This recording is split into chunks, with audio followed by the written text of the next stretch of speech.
Well, good morning. I was asked for a fun fact. Some of the other speakers gave them up. I'm one of the few people on this planet who's had the privilege of being able to drive a vehicle on another planet through my time at JPL. That's a story for another time. So I'm here to talk about aiPod. The pain point that we've identified relates actually quite directly to the previous speaker, but more actively, and that is risk and safety. As vehicles get more and more automated and ultimately become autonomous, how can risk be assessed? Cities are concerned about this. Manufacturers are concerned about it. The software developers need simulations that can help assess safety and risk. And so we've been working on developing a mobility data environment specifically for the purpose of assessing risk. And I'm going to skip over this chart in the interest of time and illustrate with this some of the things that we're doing. Gathering data from existing sensors. There are a large number of sensors in the urban environment. The critical space for future mobility is the urban environments where most of the miles, passenger miles traveled occur. And there's a large number of sensors. Those sensors are not utilized in an effective way. They're used for traffic management, timing of traffic lights, but not for assessing safety or other aspects because, of course, they're focused on human drivers today. But in the future, they'll be focused on more highly automated vehicles. From that, we develop risk models and simulations of risk that are informed from data that we gather, but enable us to build simulations of the urban driving environment so that we can assess, for a city, for example, is that type of AV safe enough to operate in our city? This is a considerable question that municipal leaders are interested in having answers to and do not have the capabilities to be able to answer those questions today.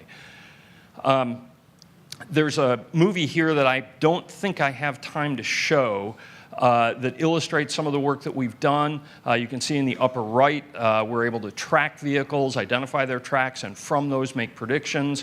Those are built from the video that we gather on the left. There's a query language in the lower left, and then a graphical interface we can use to identify various aspects in the city scene of these traffic objects. One of the key elements that we're focusing on is near misses. When you look at the aircraft industry, the FAA, for example, learns much more about safety in the air from near misses because those happen more frequently than crashes do. Crashes obviously are terrifically important, but the near misses are really informative about what almost went wrong. That's data that's not gathered in the traffic environment today, but this approach does exactly that. So we are, in fact, building on work that was done at NASA. Colleagues of mine from JPL are part of the team. We're gathering data from various sensors in cities, induction loops, as well as cameras, as well as various other sensors that are used to detect pedestrians, et cetera, Los Angeles, London, other cities, and building a knowledge structure that enables us to capture all of this. Some of this is built on simulation, and some of it is built from actual data that's gathered from traffic circumstances and the various sensors that are available in the urban environment. The network you see in the center is a collection of circumstances in traffic situations. You've all heard about edge cases. In this circumstance, the distance between these objects relates to, or these points in the graph relates to how similar the traffic circumstance is.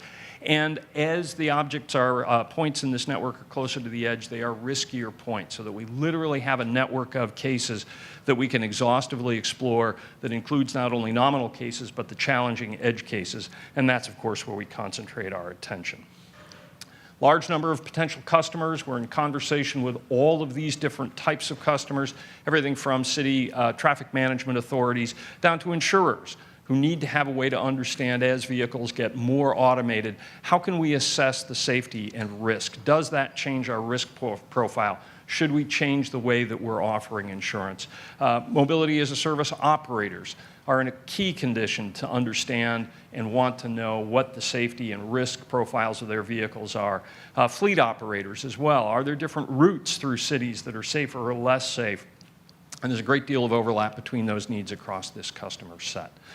We have a product development strategy to develop the capability that we're already doing now of gathering information from existing sensors, obviously informed even more as more and more vehicles have onboard sensors and the data from that about safety, using that to build these models and then sell those models into the various verticals that I described earlier. So thank you for your attention. I'll be here through the day and happy to talk with those who are interested.